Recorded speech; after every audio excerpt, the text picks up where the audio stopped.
दोस्तों आज की तारीख में स्टॉक मार्केट के अंदर जितने भी रिटेल ट्रेडर ट्रेडिंग करते हैं उनमें से 90% लोगों के पास पैसा कम होने की वजह से वो ऑप्शन की बाइंग करते हैं। इसलिए दोस्तों आज के वीडियो के अंदर हम ऑप्शन बाइंग को दिमाग के अंदर रखते हुए बैंक निफ्टी और निफ्टी 50 जैसे इंडेक्स के अंदर 3 मिनट की टाइम फ्रेम के अंदर किस तरह से एंट्री कर सकते हैं इसके बारे में बहुत अच्छे से जानेंगे और साथ में ही आप इस चीज को एक प्रकार से स्कैल्पिंग के रूप में भी यूज कर सकते हैं। अब दोस्तों इस स्टेज के अंदर हमारा सबसे ज्यादा फोकस प्राइस एक्शन के ऊपर रहने वाला है, लेकिन हमारी ट्रेड की एंट्री को कंफर्म करने के लिए हम प्राइस एक्शन के साथ साथ ही स्विंग ट्रेड सिग्नल वाले इंडिकेटर का भी यूज करने वाले हैं, जिससे दोस्तों हम मार्केट के अंदर ज्यादा से ज्यादा पॉइंट कैप्चर करने की कोशिश करेंगे। तो चलो दोस्तों अब हम इसको बहुत अच्छे से जानते हैं। दोस्तों ये रियल मार्केट का चार्ट है। यहाँ पर मार्केट ओपन होने के बाद ऊपर जाने की कोशिश करती है, लेकिन ऊपर के लेवल पर रिजेक्शन लेते हुए नीचे आ जाती है। यहाँ नीचे के लेवल पर सपोर्ट लेकर मार्केट फिर से अपने दिन के हाई को ब्रेक देने की कोशिश करती है, लेकिन फिर भी फेल हो जाती है और नीचे आने के साथ ही एक बड़ी सी बेरिश कैंडल बनाते हुए अपने पिछले वाले लो को ब्रेक दे देती है। अब दोस्तों इस प्रकार के प्राइस एक्शन को देखते हुए मार्केट के अंदर सेलर्स जो हैं पूरी तरह मार्केट के ऊपर अपना कंट्रोल बनाने में सक्सेस हो चुके हैं, ऐसा हम समझ सकते हैं। इसका ये मतलब है प्राइस एक्शन के हिसाब से हम यहाँ पर सेल ट्रेड में एंट्री प्लान कर सकते हैं, लेकिन इस जगह पर शॉर्ट ट्रेड की एंट्री को कंफर्म करने के लिए अब हम चार्ट के ऊपर स्विंग ट्रेड इंडिकेटर सिग्नल को लगाकर देखेंगे, जो कि एक प्रकार से मूविंग एवरेज के ऊपर काम करता है। लेकिन दोस्तों इस वाले इंडिकेटर को 3 मिनट टाइम फ्रेम के अंदर यूज करने के लिए हमको इसके सेटिंग के अंदर थोड़े से चेंजेस करने पड़ेंगे। इसके लिए आपको दोस्तों ट्रेडिंग व्यू के अंदर जाकर सर्च बॉक्स के अंदर स्विंग ट्रेड सिग्नल सर्च करना है। आपको दोस्तों सेम इसी इंडिकेटर का सिलेक्ट करना है, जिस कारण ये वाला इंडिकेटर आपके मार्केट में कुछ इस तरह से दिखाई देगा। लेकिन हम लोगों को इस इंडिकेटर की सेटिंग में 3 मिनट की टाइम फ्रेम के हिसाब से कुछ चेंजेस करने पड़ेंगे, तभी जाकर हम ज्यादा से ज्यादा लाभ ले पाएंगे। इसके लिए आपको इस इंडिकेटर सेटिंग पर क्लिक करने के बाद में आपके सामने कुछ इस तरह की विंडो ओपन हो जाएगी। इसके अंदर सबसे पहले इनपुट सेटिंग में जो भी डिफॉल्ट सेटिंग दी गई है उसमें से EMI वैल्यू को 5 से चेंज करते हुए 3 कर देना है और इस SMA वैल्यू को 50 से चेंज करके 17 करना है। इसके बाद स्टाइल पर क्लिक करते ही कुछ इस प्रकार का मेन्यू ओपन हो जाएगा। अब दोस्तों आपको वीडियो में जिस प्रकार से दिखाई दे रहा है सेम उसी प्रकार 3 बॉक्स को छोड़ते हुए बाकी सारे बॉक्स को अनटिक कर दें। इस प्रकार की सेटिंग करने के बाद इसके बाद ओके पर क्लिक कर देना है। अब इस इंडिकेटर को लगाने के बाद आप गौर से देखते हो तो मार्केट इस जगह से जब पहली बार नीचे आया तब प्राइस इस इंडिकेटर का सपोर्ट लेते हुए ऊपर गई है, लेकिन दूसरी बार प्राइस इस इंडिकेटर के नीचे जाते हुए क्लोजिंग देती है। अब मार्केट जब भी इस इंडिकेटर से ऊपर ट्रेड करती है तब इंडिकेटर की लाइन का कलर ग्रीन कलर का होता है। इसका ये मतलब है कि अभी मार्केट में बायर्स एक्टिव हैं, लेकिन प्राइस जैसे ही इस लाइन के नीचे क्रॉस देती है तब लाइन का कलर रेड हो जाता है, जो कि मार्केट के अंदर बेयरिशनेस का सिग्नल माना जाता है। अब प्राइस एक्शन के हिसाब से मार्केट ने इस जगह पर अपने स्विंग लो को ब्रेक कर दिया है और साथ में ही प्राइस हमारे इंडिकेटर के नीचे ट्रेड कर रही है। इसका ये मतलब है कि मार्केट के अंदर एक प्रकार से बेरिश मूव आने का चांस ज्यादा है। प्राइस एक्शन और इंडिकेटर्स इन दोनों को कंफर्मेशन मिलने के बाद हम इस वाली रेड कैंडल के हाई के ऊपर अपना स्टॉप लॉस लगाते हुए इस जगह पर सेल ट्रेड के अंदर एंट्री प्लान कर सकते हैं। अब एंट्री करने के बाद में मार्केट जैसे ही हमारे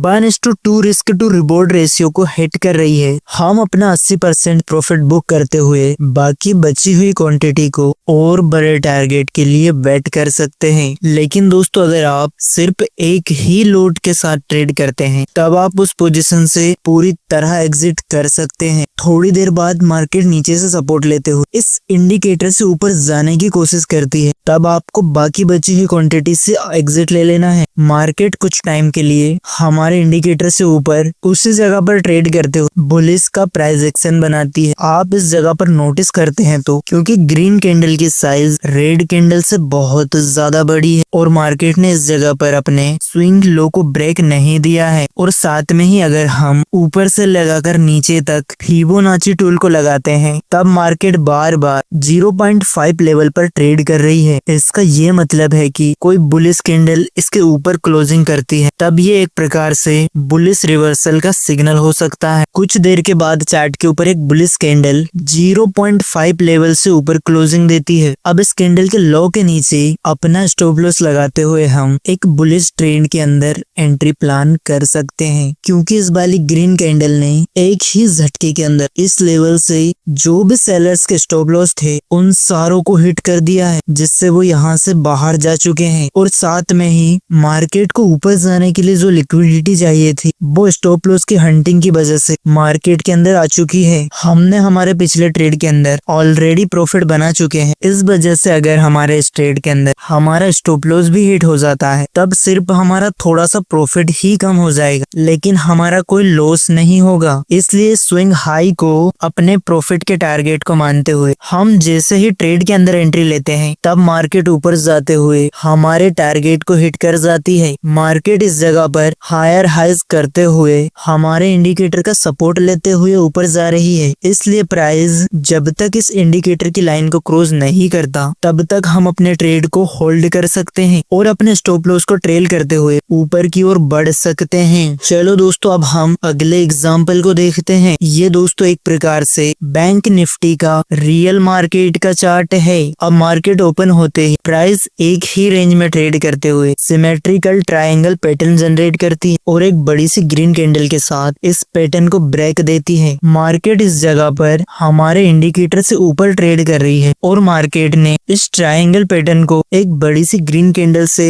ब्रेक दिया है। इसलिए दोस्तों प्राइस एक्शन के हिसाब से ये एक प्रकार का स्ट्रॉन्ग बुलिश सिग्नल है, लेकिन सिर्फ इसी चीज को देखते हुए हमको इस ट्रेड के अंदर लॉन्ग ट्रेड में एंट्री नहीं लेनी चाहिए, क्योंकि ट्रेड में एंट्री लेने से पहले हमको मार्केट की साइकोलॉजी को भी जानना पड़ेगा। इस जगह पर मार्केट पिछले दिन की क्लोजिंग के साथ ही लगभग 400 पॉइंट देते हुए गैप अप ओपन हुआ है। इसका ये मतलब है कि मार्केट क्लोजिंग के टाइम पर जिन भी बायर्स ने ऑप्शन की बाइंग करके बैठे हैं उन लोगों को मार्केट गैप अप होने की वजह से बहुत अच्छा प्रॉफिट मिला है और साथ में ही 47,000 का एक साइकोलॉजिकल लेवल लगा हुआ है और हमारे एंट्री पॉइंट से ये वाला रेजिस्टेंस लेवल लगभग 130 पॉइंट ही दूर है। इसका ये मतलब है कि हम इस जगह पर एंट्री लेते हैं तो हमारे स्टॉप लॉस के मुताबिक हमारा टारगेट कम रहेगा, जो हमको सिर्फ 1:1.5 का ही रेशियो रिस्क रिवॉर्ड रेशियो दे रहा है, जो कि बहुत ज्यादा कम है। और साथ ही मार्केट के गैप अप के वजह से जो नीचे की साइड बहुत बड़ा गैप बना हुआ है उसको भरने के लिए मार्केट शायद वापस नीचे आ सकता है। इस वजह से हम लोगों को इस जगह पर ट्रेड में एंट्री नहीं लेनी चाहिए। थोड़ी देर के बाद मार्केट इस रेजिस्टेंस लेवल से रिजेक्शन फेस करते हुए वापस नीचे की ओर आता है और चार्ट के ऊपर इस तरह का प्राइस एक्शन बना देता है। अब दोस्तों इसमें अगर हम हायर और लोअर लेवल से एक प्रकार की ट्रेंड लाइन को ड्रॉ करते हैं तो तब मार्केट के अंदर फिर से एक ट्रायंगल पैटर्न बन चुका है। अब मार्केट के अंदर सेलर्स लोअर लेवल पर भी सेल करने में इंटरेस्टेड हैं, जिस वजह से मार्केट लोअर लॉस का फॉर्मेशन बनाते हुए नीचे आ रही है, जिस वजह से सेलर्स मार्केट में अपना कंट्रोल बनाने में सक्सेस हो गए हैं, ऐसा हम मान सकते हैं। अगर मार्केट इस वाली कैंडल का लो ब्रेक कर देती है तो और इस ट्रेंड लाइन को ब्रेक करते हुए किसी कैंडल की क्लोजिंग इसके बाहर होती है, तब इस जगह पर हम एक सेल ट्रेड के अंदर एंट्री प्लान कर सकते हैं। अब कुछ देर के बाद रेड कैंडल इस ट्रेंड लाइन को ब्रेक देते हुए लेकिन इस जगह पर बायर्स मार्केट को ऊपर उठाते हैं, जिससे कैंडल के अंदर एक बड़ी सी बिग बन जाती है। यहाँ पर बायर्स ने मार्केट को ऊपर ले जाने की कोशिश तो की है, लेकिन कैंडल्स की क्लोजिंग ट्रेंड लाइन के अंदर देने में फेल हो चुके हैं। इसका ये मतलब है कि यहाँ पर सेलर पूरी तरह कंट्रोल में है। अब इस ट्रेंड लाइन के थोड़े ऊपर अपना स्टॉप लॉस लगाते हुए हम इस जगह पर शॉर्ट ट्रेड में एंट्री प्लान कर सकते हैं, जिसमें हमारा टारगेट कम से कम 1:2 का रहने वाला है। अब थोड़ी देर के बाद मार्केट नीचे जाते हुए हमारे टारगेट को हिट कर जाती है और बाद में पूरे दिन तक इसी रेंज के अंदर ट्रेड करती रहती है। चलो दोस्तों, अब हम तीसरे एग्जाम्पल को देखते हैं। मार्केट थोड़ा सा गैप अप ओपन होता है। मार्केट यहाँ पर एक बड़ी सी रेड कैंडल जनरेट करता है, लेकिन हम इसे देखते हुए सेल ट्रेड में एंट्री नहीं ले सकते, क्योंकि इस वाली कैंडल की साइज काफी ज्यादा बड़ी है, जिससे अगर हम ट्रेड में एंट्री लेते हैं तब हमारा स्टॉप लॉस काफी ज्यादा बड़ा हो जाएगा और मार्केट हमारे इंडिकेटर की लाइन के जो कि पिछले दिनों के प्राइस को दर्शाता है उससे भी बहुत ज्यादा दूर है, जिसलिए प्राइस कभी भी एक प्रकार का एवरेज लेते हुए इसको रिटच करने के लिए वापस आ सकती है। अगर मार्केट अपने दिन के हाई के पास आकर हमारे इंडिकेटर के नीचे अगर कोई बेरिश सा प्राइस एक्शन जनरेट करती है तब हम एक छोटे से स्टॉप लॉस के साथ सेल ट्रेड के अंदर एंट्री प्लान कर सकते हैं। अब मार्केट नीचे से ऊपर जाती है और अपने दिन के हाई से रिजेक्शन फेस करते हुए नीचे आती है, लेकिन दोस्तों इस जगह पर भी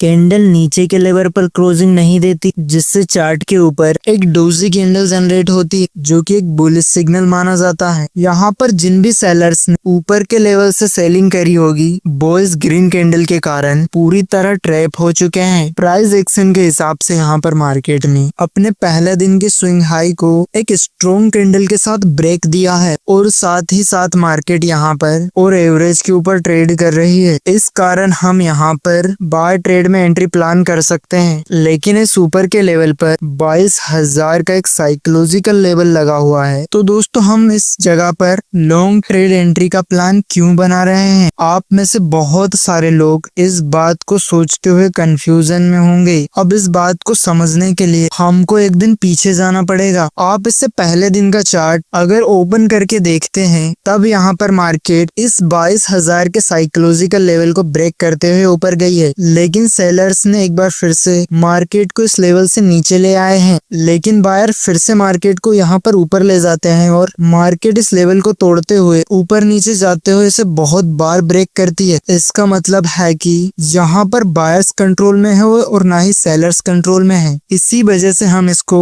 एक वैलिड लेवल नहीं मान सकते हैं। अब इस वाली ग्रीन कैंडल के नीचे अपना स्टॉप लॉस लगाते हुए हम जैसे ही बाय ट्रेड में एंट्री प्लान करते हैं तब मार्केट इस 22,000 के लेवल को ब्रेक करते हुए धीरे धीरे ऊपर चली जाती है। अब मार्केट जैसे ही हमारे 10:2 के रेशियो को हिट करता है तो तब हम अपना 80% प्रॉफिट इस जगह पर बुक करके बाकी बची हुई क्वांटिटी को और बड़े टारगेट के लिए होल्ड कर सकते हैं। दोस्तों स्टॉप लॉस को ट्रेल करते हुए किस तरह से बड़े टारगेट को अचीव किया जाता है, हमने इस चीज के लिए हमारे चैनल पर एक और वीडियो बनाया है जिसे आप जाकर जरूर देख सकते हैं। अब दोस्तों सारे एग्जाम्पल को समझने के बाद इस वाली स्ट्रेटजी के बारे में कुछ इम्पोर्टेंट पॉइंट को देख लेते हैं। पॉइंट नंबर 1, जब तक चार्ट के ऊपर प्राइस एक्शन के हिसाब से कोई एंट्री लेवल जनरेट नहीं होता है तब तक हमको इस इंडिकेटर के भरोसे पर ट्रेड में एंट्री नहीं लेनी है। अब पॉइंट नंबर 2, हमको इस इंडिकेटर का यूज सिर्फ एक एक्स्ट्रा ट्रेड कंफर्मेशन के लिए ही करना है। पॉइंट नंबर 3, ये वाला इंडिकेटर एक सिंपल मूविंग एवरेज के ऊपर काम करता है, इसलिए जब कभी भी मार्केट प्राइस इस इंडिकेटर से दूर जाते हुए ट्रेड करती है तो उस टाइम पर मार्केट फिर से वापस इस जगह पर आकर रीटेस्ट नहीं करती,